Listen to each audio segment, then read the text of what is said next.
This is Kevin Conroy, the voice of Batman.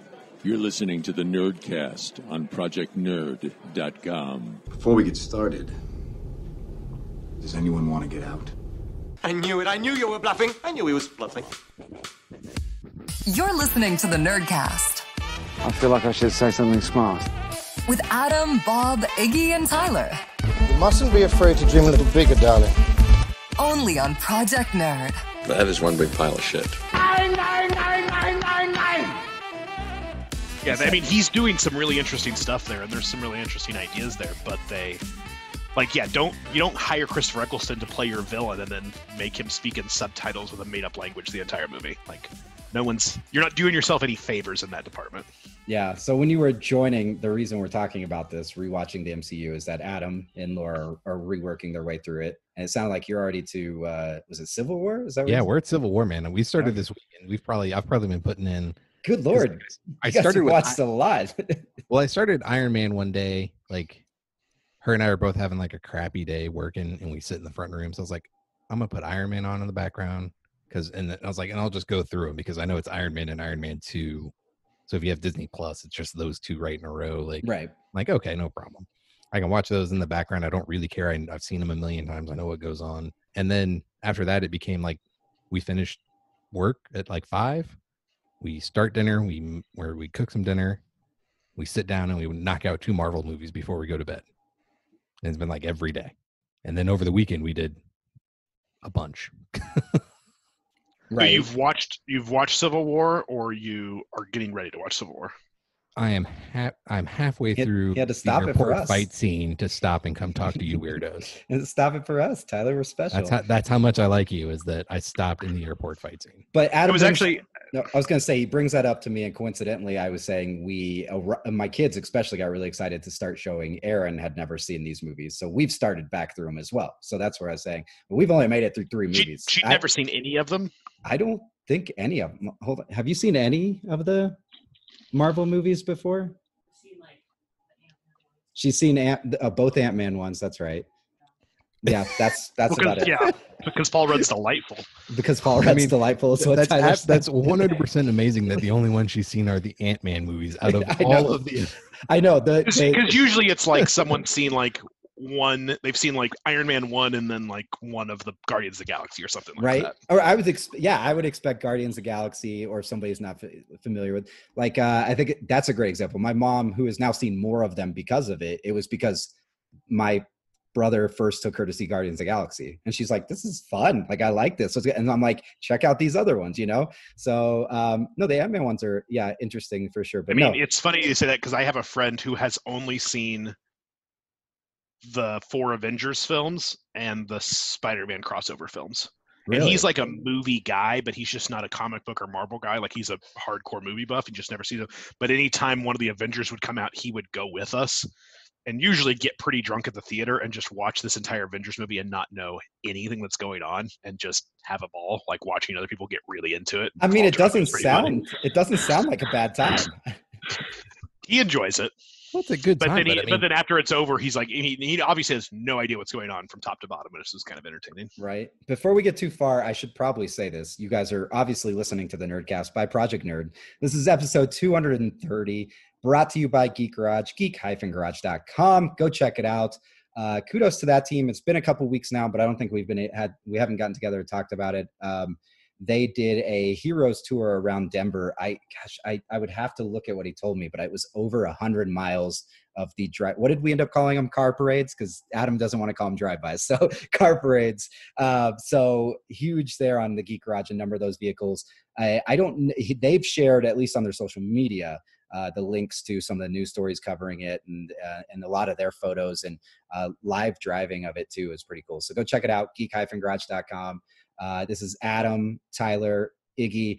Bob is not joining us again this week. Bob's in the middle of moving, guys, and all his stuff's in storage. So he'll be back with us soon, eventually. But we are deep in discussion, obviously, about revisiting the MCU, as well as we have a number of other things to talk about. But let's keep talking revisiting MCU. I just wanted to make sure we let people know who we are if they stumbled upon us inadvertently, I guess. Yeah, no, it's really, really good. And I don't know how you have a movie buff who went and saw all the Avengers movies.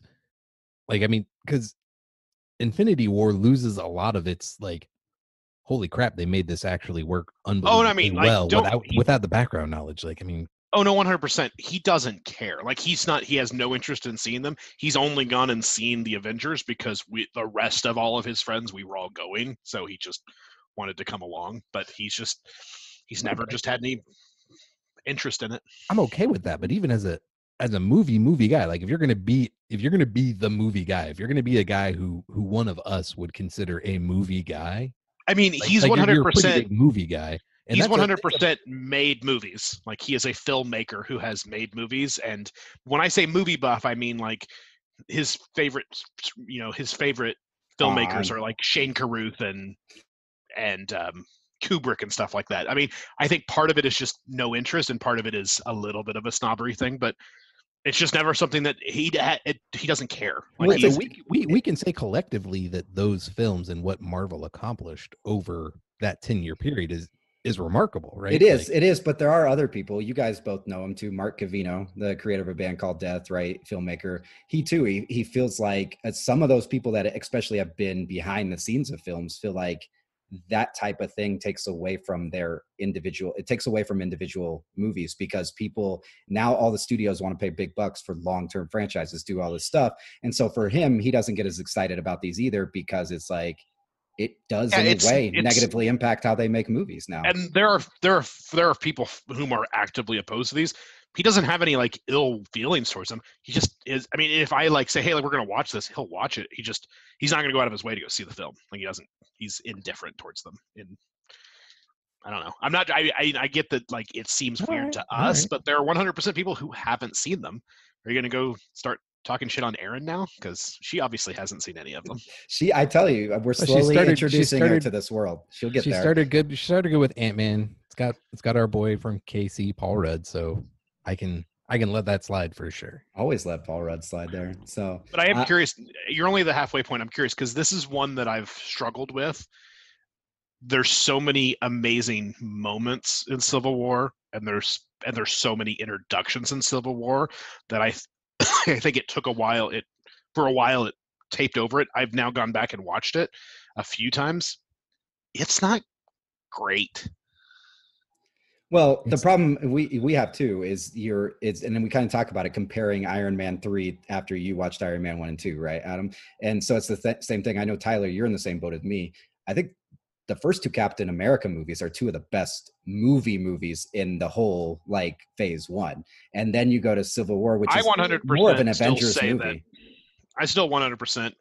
It depends on what day you get me, but there's Winter Soldier might be the best of all the Marvel movies as like a movie. It's a better spy suspense type movie, like, overall. It's such a good movie.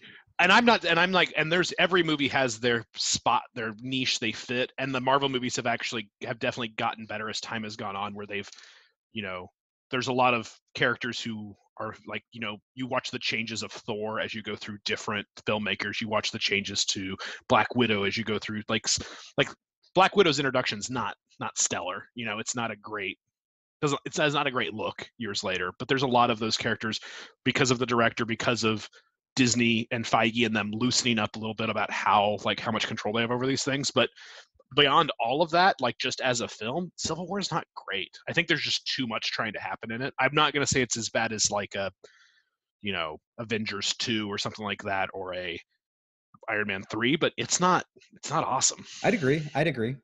I think it's part of it too is I think it's ultimately another Avengers movie is what it is the problem. It is another Avengers movie, but I think we get distracted by, because there's so many things, anything and all the things involving Spider-Man, the introduction of Black Panther, the airport scene. Like, there's so much good stuff in Civil War, but as a story from like top to bottom, it's kind of it's okay.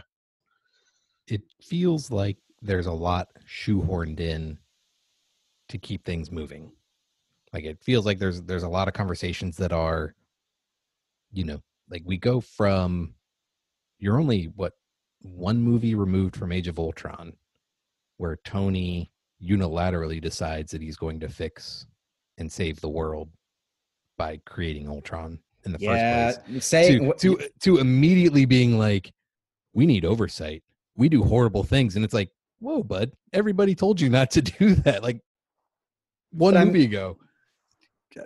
And I was talking with Laura about this, and she goes, well, people are allowed to grow. And I'm like, sure, they can grow. But I mean, he is like fully one side, then fully the other side. That's not really growth. But that fits Tony Stark, even from the comics. I mean, that's why the whole Iron Man 1, where he just decides, screw it, I'm going to say that I am, is because it fits with that character. But what I was also going to say is that light bulb just hit me as you were saying that, because now that even just for Ultron to really work, Iron Man 3 is super important. Yeah, like Iron Man 3 is a lot more important. So yeah, like his entire arc doesn't. Iron Man 3 is not a great movie, but his whole arc doesn't work without it. Right. So. Yeah. Tony's arc doesn't. I don't know. My Civil War, like you said, they shoehorn a lot of stuff in there, and it's a lot of. And I don't think it's like a purposeful like bad filmmaking. I think it's just it's an economy of time because they have to get so much through stuff. There's so much tell don't show in Civil War. Like there's so many like expository scenes where someone has to explain to someone what happened, and there's this very intricate, sneaky plot going on with Zemo pretending to be the guy doing the thing and put him in the guy in the bathtub and the thing, and every beat of that entire plot has to be explained by another character in the next scene because no one understands any of it because they're having to fit so many things in it. I love your character description of it, though. He's the guy who has to do the thing. Well, that's the thing. It's such a convoluted. That's what it's like when you're watching that scene, though. It's such a convoluted. It's such a convoluted. It's such a convoluted plot that on paper I think works well. I think someone wrote Zemo's plot in full, and then they took a second plot and said, like, let's put these together. And then now, okay, Zemo's thing takes up too much, so we've got to condense it. Well, now none of these other scenes make sense. Cool. Well, the next scene, we'll have someone explain what Zemo's been doing for the last, 30 minutes because no one really gets it. Yeah. And you say how they had to cram so much in and that they were afraid for it to go long. That movie's still, just under 2.5 hours. And it was still before Marvel was like, we can't do more than 2.5 hours, because they all of a sudden very shortly after Civil War clipped 2.5 hours, and then all of them are 3. We don't care. If you're going to sit in a theater for 3 hours, you'll be fine. Infinity War 3 hours. Endgame. And I don't know that Panther, I don't know that Civil War would be better if it was longer. I don't know that it would be, because it definitely doesn't move very quickly. There's some scenes that move well, but it definitely drags in spots. But I Civil War, now that we're talking about it, now that I say all those things out loud, Civil War feels like 2 different scripts that they said, well, just put them together and make it turn it into one story. So we're talking a lot about Marvel here, which I think, we could probably do a whole spin-off podcast series for that too. But the other one that Tyler's joked about doing a spin-off podcast series for is the DCEU. So the DC cinematic universe. And we talked extensively in the past couple episodes about some of these things. But what's really interesting is that now the Zack Snyder cut is it leading to revolt, or is it leading to revolution within the ranks? Because all of a sudden then David Ayer's like, hey, I have a director's cut of this Suicide Squad movie you guys hate, and it was way better. Why don't you let me do my director's cut? And then Patty Jenkins comes out and says, actually, I was approached for Justice League initially, and that's just too many characters. I wanted nothing to do with it. And now the Birds of Prey number one shot that just came out in comic stores this past week, they're coming out from behind the scenes and they're saying, actually, that's pretty much where we wanted the Birds of Prey plot to go, but we were forced to make it too much about Harley Quinn. So I don't know if this thing for Zack Snyder changing it is, we already felt it wasn't going to be good for the DCEU, but I feel like behind the scenes, it's even doing some damage now. And what you could say about the DCEU for the first little bit was that it was consolidated. Zack Snyder was in control. They were making his movies, and you could at least make the argument that they had something that was doing what they wanted it to do behind the scenes, right? Those movies made a ton of money. Let's not joke around. Warner Brothers is not upset with the box office income that they were making. They're fine with the dollar part. So behind the scenes, no problems whatsoever. Now all of a sudden they've got to deal with, I guess deal with insurrection, but if it makes them money, they probably don't care. They didn't make good movies and they didn't care because it made them money. Yeah, but I don't know. Everything they do, I feel like, is 1 step forward, 2 steps back. Every time you feel like, okay, maybe they're really starting to turn it around, then something awful comes out. And but insurrection, I don't know is the word I would, but disorganization, revolt, like creative, quote unquote, creative differences. Like that's been the theme of that whole thing for everyone who wasn't named Zack Snyder.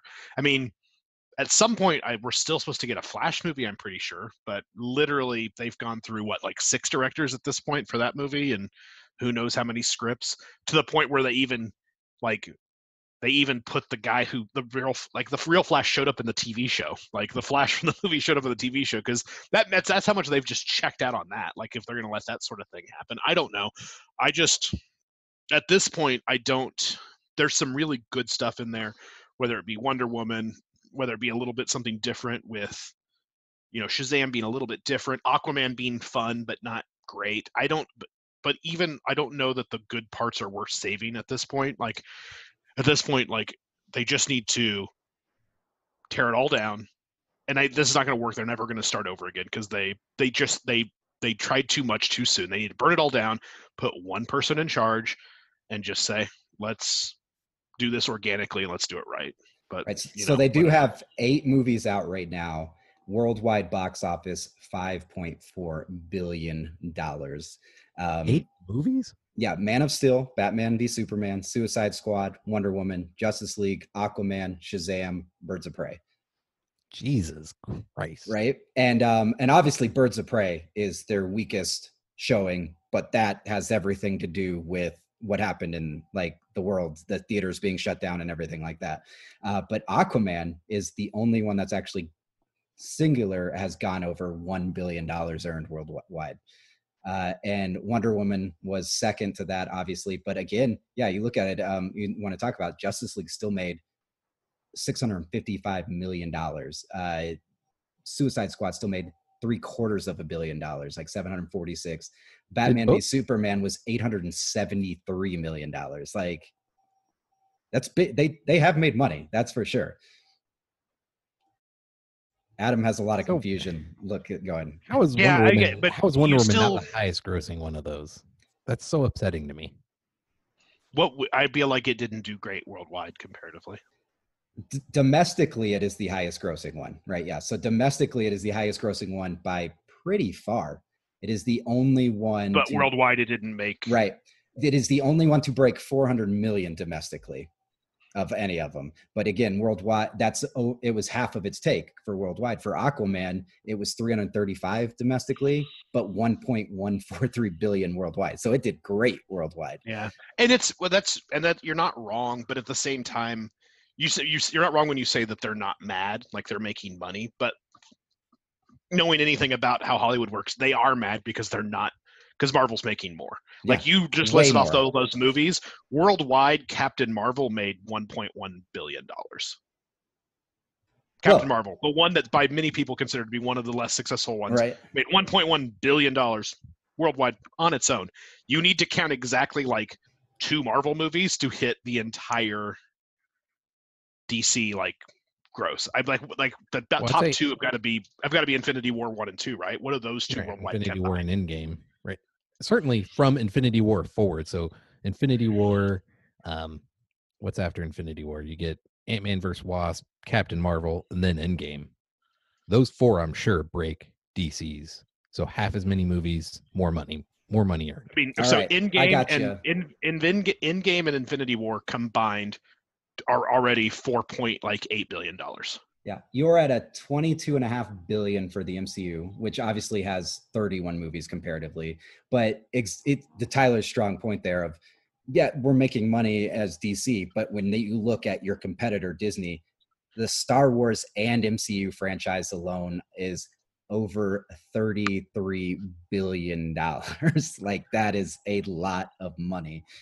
Whoever was running Disney that led to the acquisition of Marvel Studios and led to the acquisition of Lucasfilms needs a huge bonus. Just huge bonus. Just Bob Iger's doing perfectly fine. They fired everybody else and are still collecting bonuses this summer too. So Iger's still getting a bonus this year even. Yeah. So Iger's did perfectly fine out of all of this.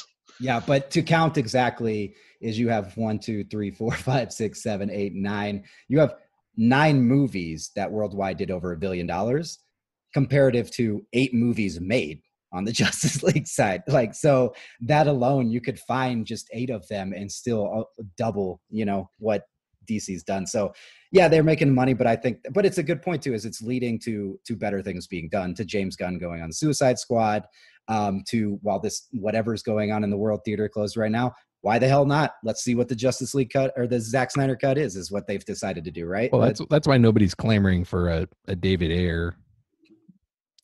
Yeah, director, we don't cut. We don't need a director's cut. We're also holding out for wait. James Right. Gunn. We're just gonna wait for the new one. We're just gonna pretend yours didn't exist. It's slowly by slowly the list of movies, that one's just gonna fade away. Like, oh, that first Suicide Squad? You mean the one James Gunn did? Because I don't remember one before that. That's what they're gonna be like. So I'm also still kind of worried about Wonder Woman 84. 1984, because it was a thing and then it got pushed back, but then the world fell apart and now it's pushed back like again. They talk about it, but they don't talk about it. I'm very curious. Like, did they not? And here's the thing: did they not like it? Reshoots too. Remember, there were reshoots. Was part of it. Yep. So I don't know. That concerns me. At the same time, it's like some studios do reshoots and redo things and push things back, and we're just like, oh, that's probably terrible. But when the DC bigwigs, say something's awesome or say something's bad, that's almost like, oh, you guys didn't like it, then it must be awesome. Was it? They were telling every. Was it Suicide remember Squad when they were or Justice they were League? Yeah, that's one what of I the think two. we're going into it, to where it was not Suicide Squad. overwhelming. It was either Justice League or it might have been Batman versus Superman, where they leaked out that like they showed like a close to final cut of the movie to executives at Warner Brothers, and they were all like, "This is the greatest movie that's ever been made." I'm pretty sure it was Justice League. I feel like it was Justice League. Yeah, that was definitely a thing. Well, and it's so ridiculous. The executives gave it a standing ovation. Like, well, yeah, they just paid $400 million to get it made. What are they going to be like? And we screwed this up. did it.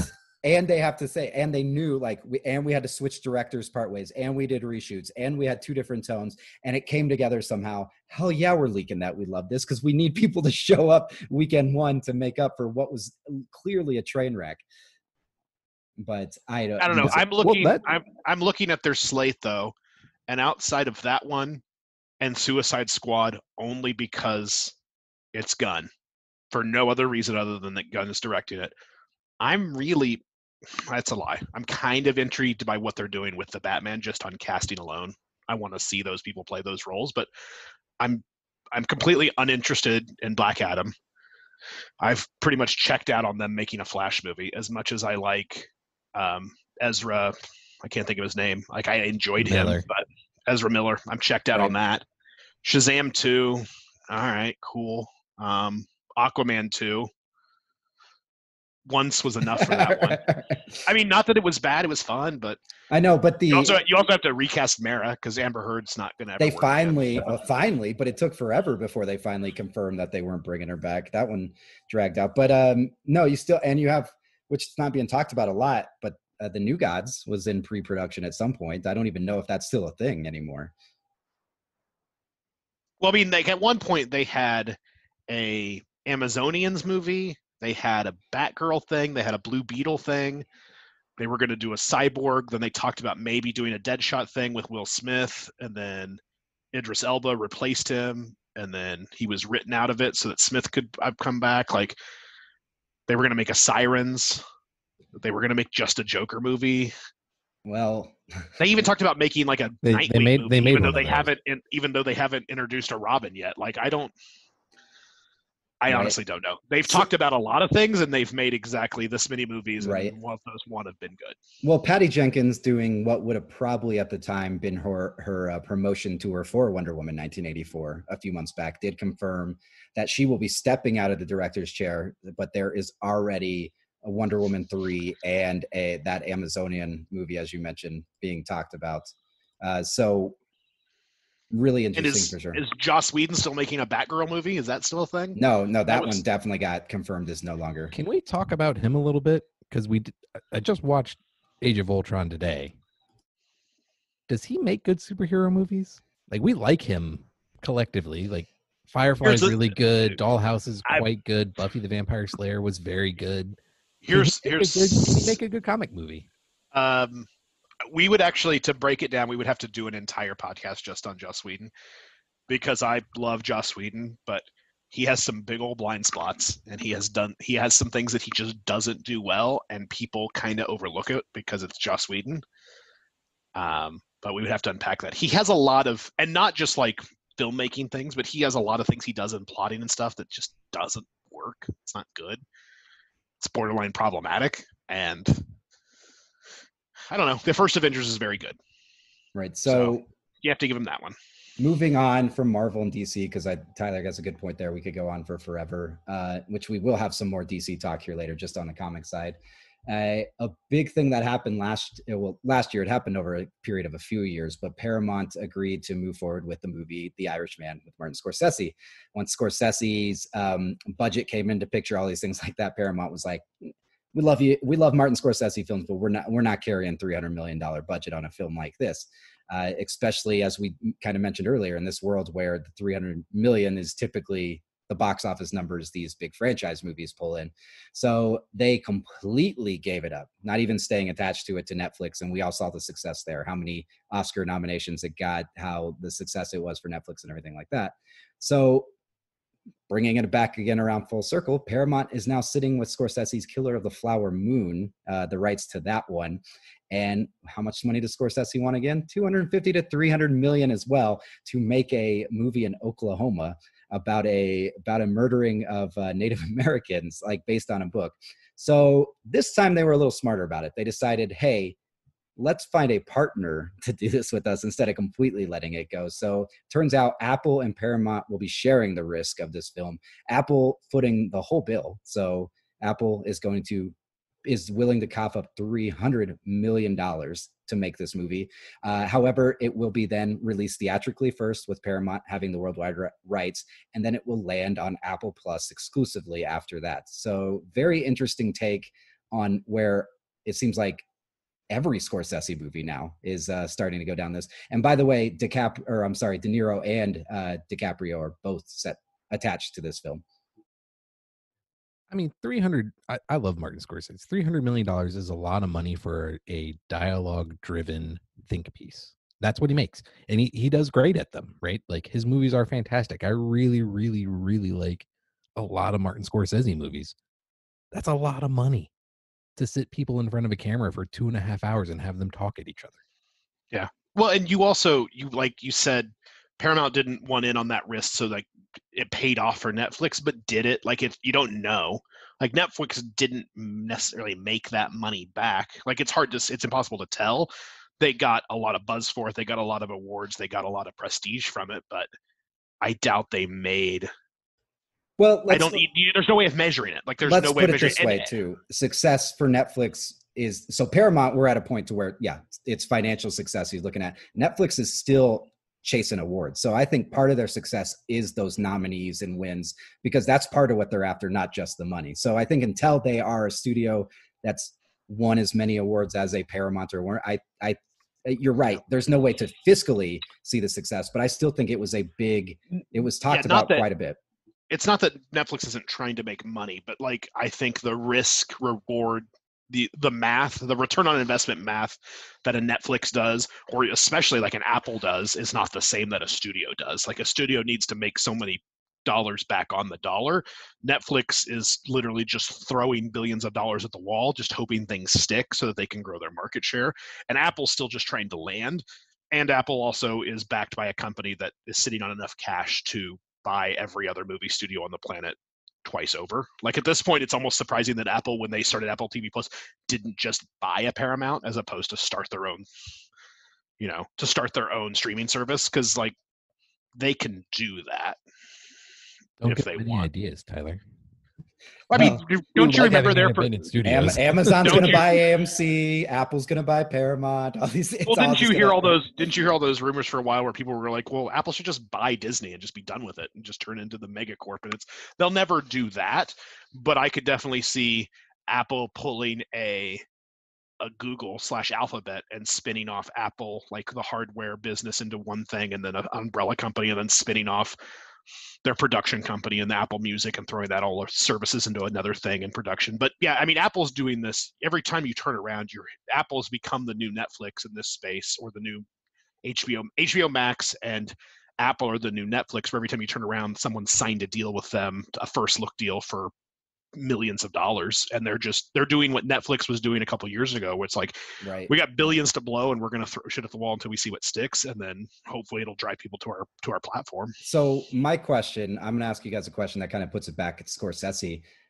300 million, again, a lot of money for The Irishman, but there was so much technology used, right, to de-age, to set such a time span across decades there of those characters.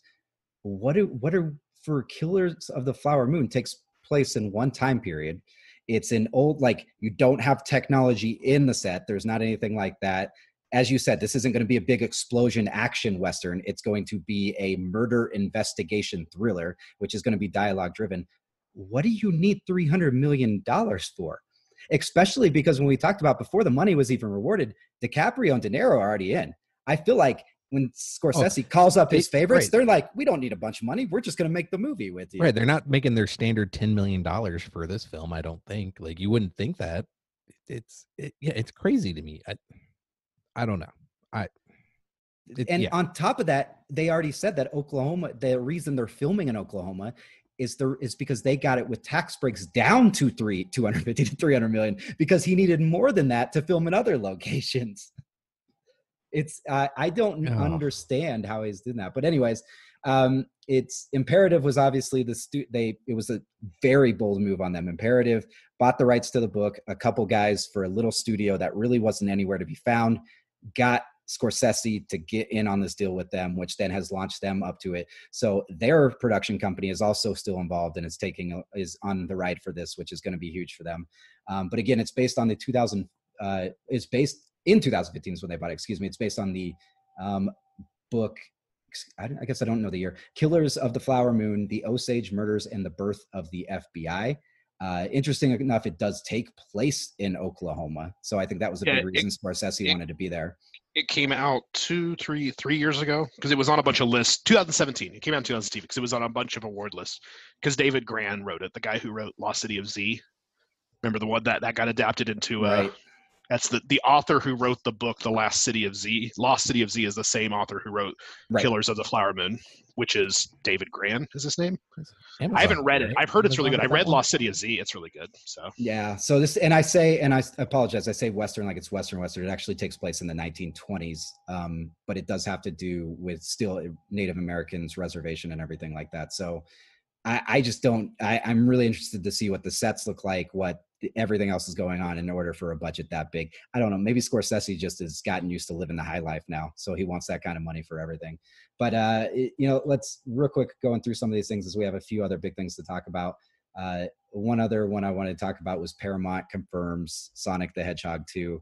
So apparently Sonic actually did really well considering how quickly it got cut out of the box office. $146 million domestically here. And apparently they haven't shared numbers, Paramount, but it did really well with video on demand because it very quickly went to VOD. And we know that Trolls 2 was very successful with that. So did you guys see it?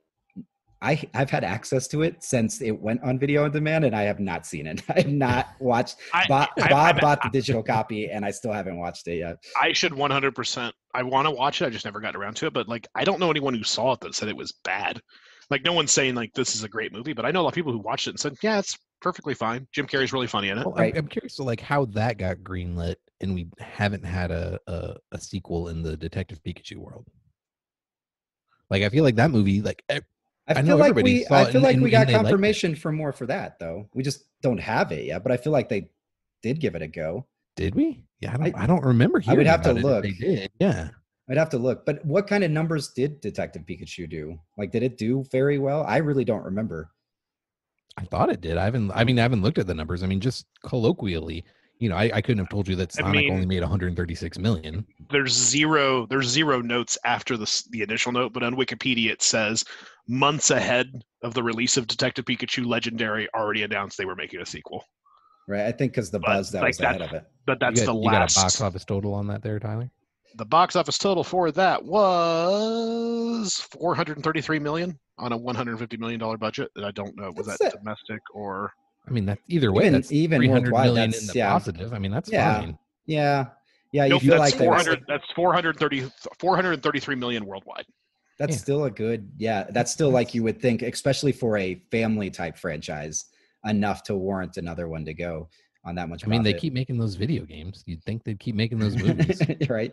All right. So we'll have some things to say in closing about current events and everything like that. But we did want to put a little bit of time into this big topic. And I'm going to take a second to explain it because it's very, very crazy. So obviously we covered it over on projectnerd.com initially. And I believe we talked about it briefly on the podcast with some of the other things of the coronavirus pandemic.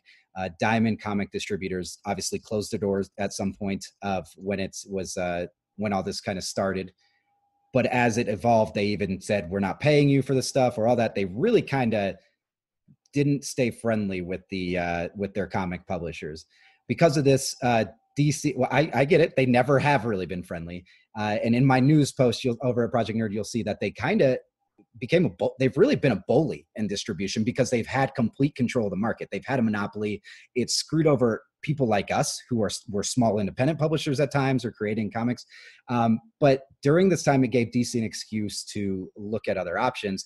And the options they've gone with, in first glance, it seems really good. It seems like, okay, we're going to put some competition in distribution, but they're going to use Lunar Distribution and UCS comic distributors, which are very online focused. So the retail stores now are kind of pissed at DC for doing this because the companies that they're using are companies that are already against the retail model. They wanted to go online.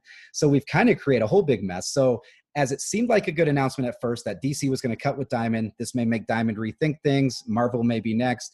All of a sudden, places like Mile High Comics are offering 50% off DC Comics, called the DC Comics Sucks sale, like things like that. There's a lot of that's going to kind of build out of this announcement, probably a lot more than DC probably initially thought. Now, I know, Tyler, you made some expressions at me. I know you're very familiar with how Diamond has been in the market, so I think you had some things to say on that. But overall, this picture kind of looks crazy, and I want to know what your guys' thoughts are on it. I mean, Diamond's never been. I mean, we've spent a lot of time in the comic world. We know a lot of publishers. We know a lot of creators.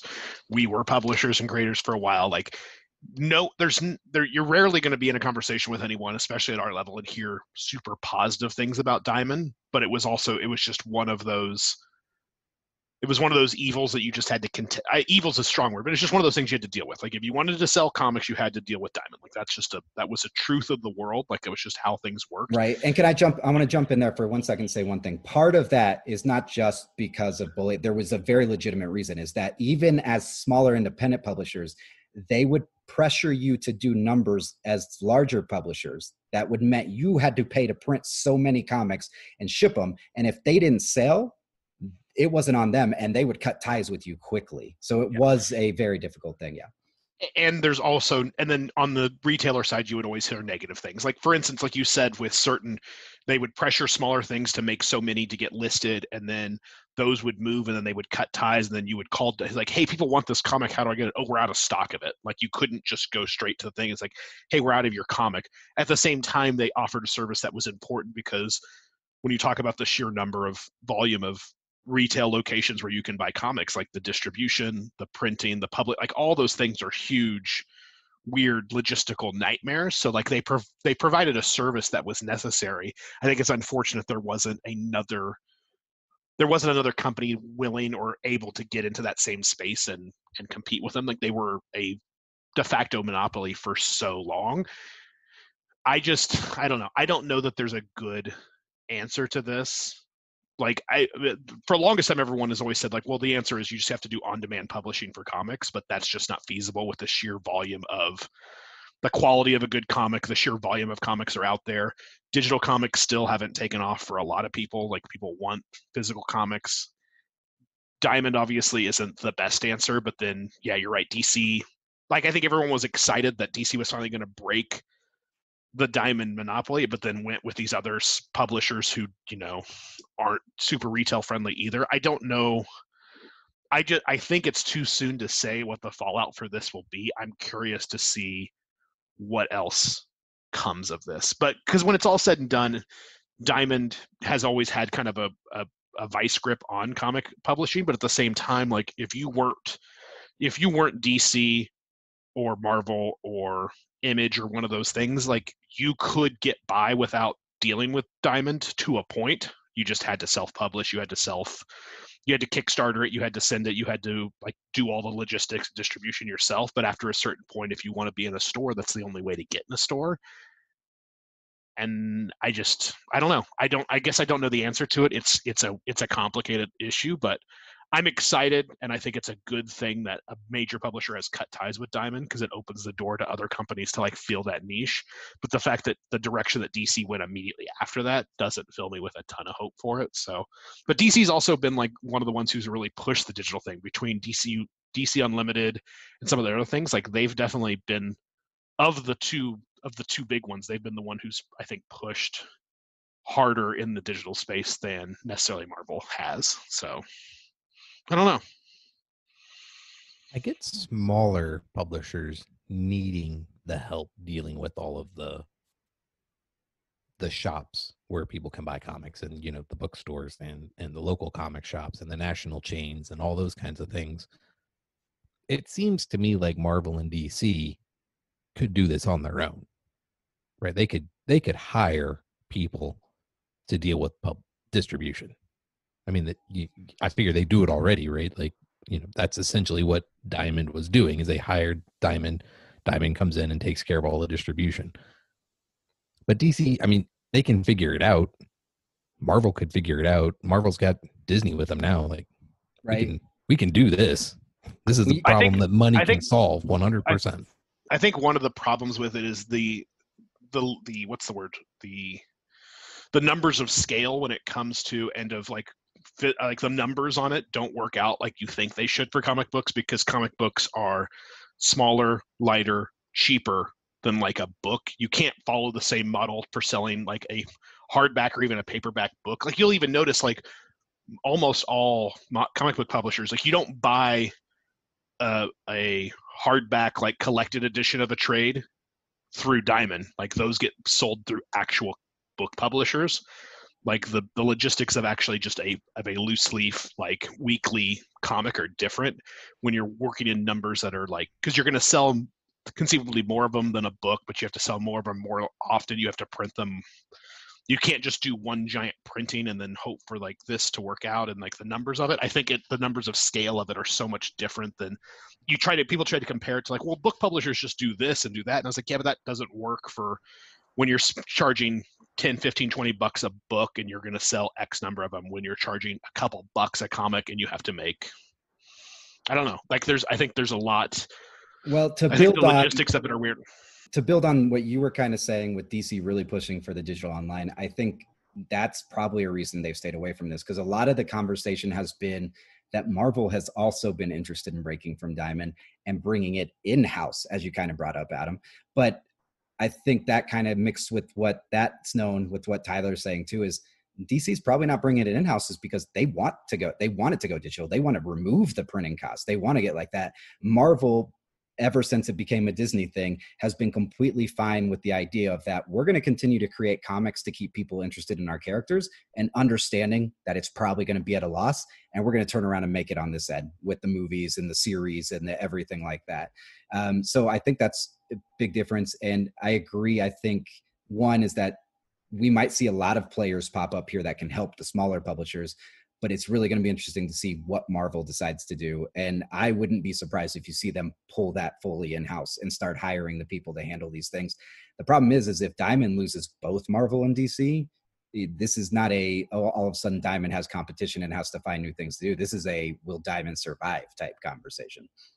Yeah, what's the market share for Marvel and DC in terms of comic sales? Is it half? DC is 30%, Marvel is 41%. So a total of 71% of the market share between them. Yeah, so if they just walked away from Diamond, that puts Diamond out of business. Pretty much. I mean, there's no way they survive that. You can't lose 70% of your business and expect to stay in business. Especially with how Tyler just broke it down. It's not, I just can downscale and ship off the 30% of my business. No, there is so much logistics and so many steps involved that you need it to be large scale. And that's probably also another reason why it's been so hard for anybody to show up and compete with Diamond over the years. Yeah, and that's also, but Diamond's also the one thing that kept the comic book business from being like, there was a lot of people, like there was a period of time where I got my comic books because I didn't live anywhere where I had a comic book shop, where I got all my comic books for mail, but that was not the norm. Like you had to go to a shop and that shop had to order your comic book and then you had to buy the pre-order and do the thing. And like the comic books ran into that same problem that video games did for a while, where they subsisted entirely off of like pre-orders. If people didn't pre-order your book, then you didn't make enough for Diamond, and then Diamond didn't ship enough, and then if they wanted them, they couldn't get them because they didn't get the pre-orders for it. It was a whole thing. I think Diamond's the one thing that's always kept comic books from going the Amazon model, where everyone just goes and orders their comic books online and just has them shipped to them. Like various industries have tried to pop up and companies have tried to pop up and do that, but it's never really worked. That's a very possibility that's where it's going to go. But then you still run the same, like, do you print them on demand? Do you make huge warehouses full of them? And then the comics crash, like, you know, when they were making so many different, printing a million different copies of each one and then not having anything to do with them. I don't know. There's a lot to go. I mean, there's a lot to unpack here, but I don't know. I could conceivably see the big companies even going the route of like, we're just going to release all comics digitally, and then every 6 months to a year, we'll release like a hardback or a paperback collected edition that actually gets printed and print it through a normal publisher, and you'll buy it in bookstores, and that's the end of it. What do you think about? So the comic shop will have to evolve as well, right? Like, I mean, as it is, it's already pretty well moved to almost like a pop culture shop as opposed to just a comic shop, right? There's places that sell comics, but they're going to have 4 shelving units of pop vinyls and other statues, and the, you know, Aunt Lucia's DC Bombshell is going to have all that kind of stuff in there as well. A lot of them have added, you know, the tabletop gaming, Magic, things memorabilia like that. shops, essentially. So, I mean, what if they went to, you know, I mean, what if you were a comic shop and it's going to go to full ordering online? I mean, what if you set up a place for people to do their ordering and ship to you to save on shipping costs or whatever? So, I mean, like essentially a service in themselves, because I know they've done that for years with, you know, when you had to pre-order them and stuff like that anyway. Right. The ones that DC are using are ones that DC has toyed with already, and we already saw some of that over the, what we'll call the pandemic shutdown of all this. So there were a number of times to where there were a couple ways to where there were a few distributors that kind of small time stood up, said, we'll get in the game right now. We're going to help out. You tell us what your local comic book store is, order it directly from us. Your comic book store still gets their cut, to try to help those stores that were closed. So so that system could be very easily set up, I guess is what I'm trying to say, because it was there for a thing like that. But I agree with you. It's the gaming part of it is more people just showing up and playing games. People don't spend tons of money for half of your store to have tables for Magic the Gathering, right? So you've got, I think there's going to have to be new ways for some of these to find to evolve. We've seen a lot of them play with a lot of those ideas though over this pandemic time, to where they were closed. I know for me, for one, I spent a lot of money online for Facebook auction sales and stuff like that from different comic book stores, to where they got creative and they shipped out stuff and like that too. So Tyler brings a good point. This is just announced, so we may have to watch to see where some of this goes. So I'm sure we'll have a lot to say over the next few months and beyond. We are getting close to end of time, so I do want to spend some time, as I know last week, our podcast feed was very quiet. We did put out a Diving Deep podcast, and I think because it was relevant to everything going on, talking about epistemic bubbles and echo chambers. Obviously, if you disagree with it, feel free to go check it out and leave us feedback and things like that. You could check out all of our podcasts everywhere. But Monday, we dropped a couple podcasts, and then after Blackout Tuesday, you kind of saw us go quiet. We weren't around this week. I think a lot of us were taking in what was going on in this world, and there was a lot happening. And I mean, for lack of a better way to put it, revolution is happening right now. There is a lot of change coming, and we're seeing it, and everybody stand up and for the things that are happening.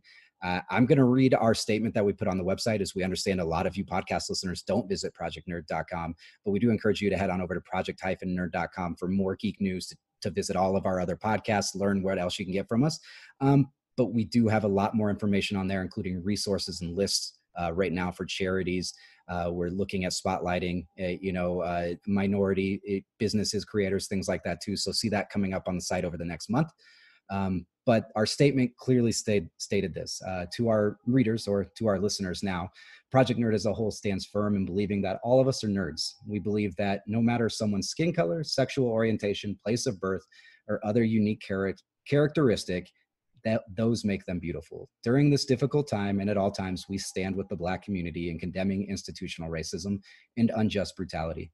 As we tried to figure out the best ways to say this as a brand, as a whole, we realized that we just had to say it. Project Nerd won't sit here and pretend there isn't a problem in this country. We won't pretend racism doesn't exist, and we're not going to be silent about it. George Floyd was murdered. No excuses. It wasn't the first time a person in power targeted a minority and went too far, and we very much hate to say it won't be the last. It's heartbreaking. It's a feeling of fear many of us will never have to endure personally, and the three of us have never had to endure personally, and it's a feeling of fear that we know many of you do have to feel. All of this is happening, and we're in June, and it's Pride Month, a month that Project Nerd typically celebrates and does a great job fundraising for each year. We want to continue to support the LGBTQT community during this time as well. So because of this, we are going to step up efforts, but we're not going to limit them to one single race or community. We want to include all communities that have had and still have their voices silenced. Because of this, we'll be expanding our fundraising efforts for the Coronavirus Relief Fund. Will be expanding to just our relief fund, and we'll be continuing to collect donations and raise money for individuals and communities impacted by social injustice. We also understand that at this time, your priority may not be geek and pop culture entertainment. So we have, obviously, as we taken this in, slowed down some of our content a little bit, but we'll continue to put it out, and we'll continue to put positive content out there and try to give you all a place to escape if you need to, give you resources that will be available for things like this, and again, spotlight those who need to be spotlighted right now. We'd like to say thank you to all of you that are using whatever platform you have and can to make your voice heard right now. It will take all of us to impact change, and every single voice and vote is important and will be important. And with all those, we can change the world. As the doctor says, 900 years of time and space, and I've never met someone who wasn't important. We wholeheartedly agree, and we hope you continue to join us in making your voice heard. I wanted to read that statement, and I wanted to give us all a platform of a couple minutes. We discussed this thoroughly this week before we started recording and got to this episode, and we felt that as Project Nerd, our goal is to continue to entertain and to give you a safe spot to get away and check out on pop culture news and entertainment. And we also felt that three white men are yelling the same note because we're all on the same page for an hour may not be the best platform. So we hope that you did get a good 50 minutes of this and enjoy it. And we hope that statement is powerful. But I also feel it's important that each of us have a moment to speak. So Adam, Tyler, if you gentlemen have a few words to say, feel free to go into them now. Well, I guess take turns, but one of you can go.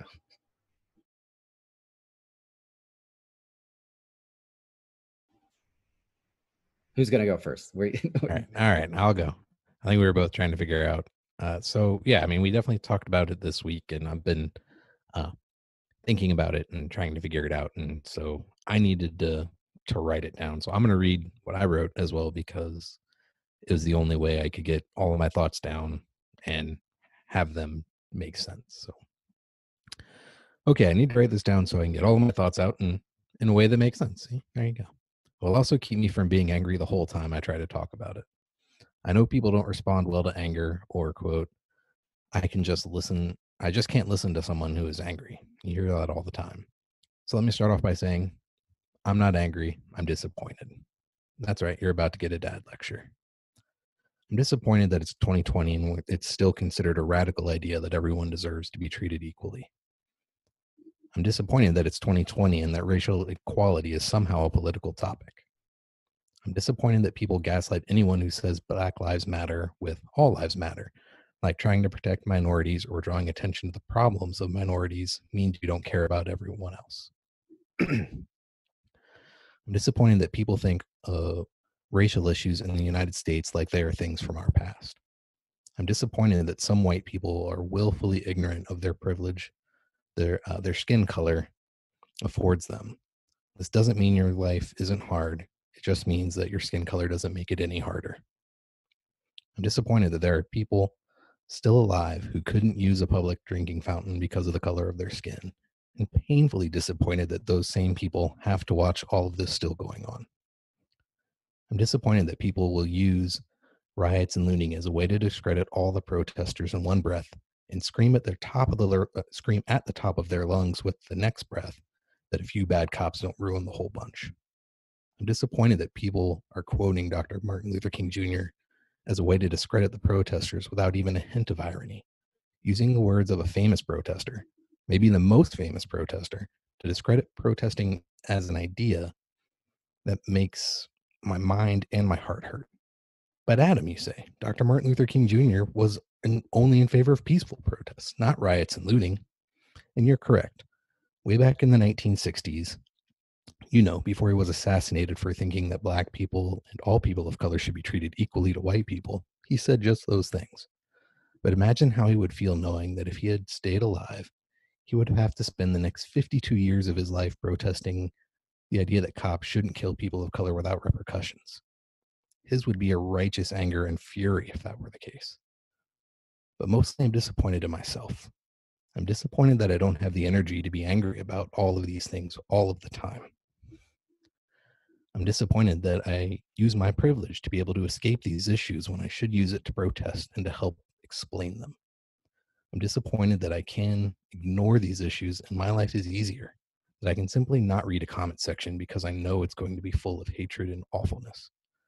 I'm disappointed that I don't have the courage to spend every hour of every day calling you out on your bullshit. I want to be better, and I'm disappointed that I allow you to be the reason that I'm not. Good luck, Tyler, following up that. There. Yeah, that was well done. I probably should have written my things down. The problem was I started writing and realized I was going to go on for way too long because there's so many things that I'd like to talk about, but at the same time, like this is not the time for me, the white guy from the Midwest who has never really had to deal with all these things to talk. It's our time to listen. It's our time to sit down and shut up and just listen about the experiences of people who don't have the same experiences as us, and to stop trying to pretend as if because we haven't witnessed or experienced a thing, it doesn't exist. That's a thing that children say. Like you're playing peekaboo with a blanket there. Like I get that you don't, the whole out of sight, out of mind thing makes me angry. Like Adam said, he's just disappointed. He's not angry. He says, I'm actually angry. I've been angry all week. Like I just have constantly had to stop talking to people because of how angry I've gotten.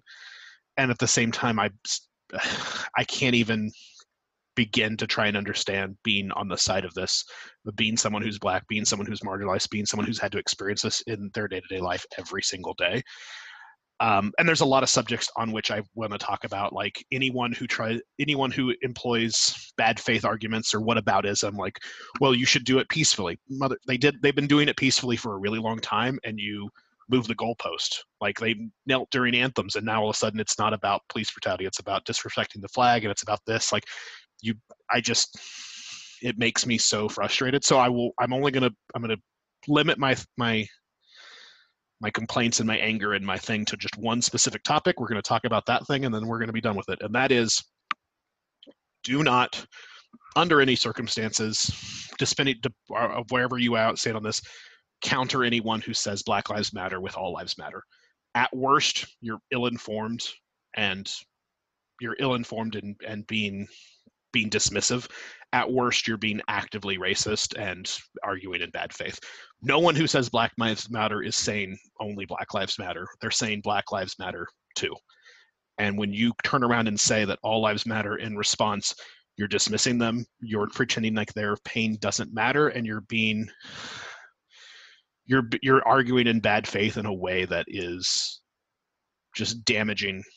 I can't even express how bad it is if we all sit down to have a meal and everyone at the table gets an equal portion except for you, and you say, I should get an equal share, and my response is everyone should get an equal share, I'm just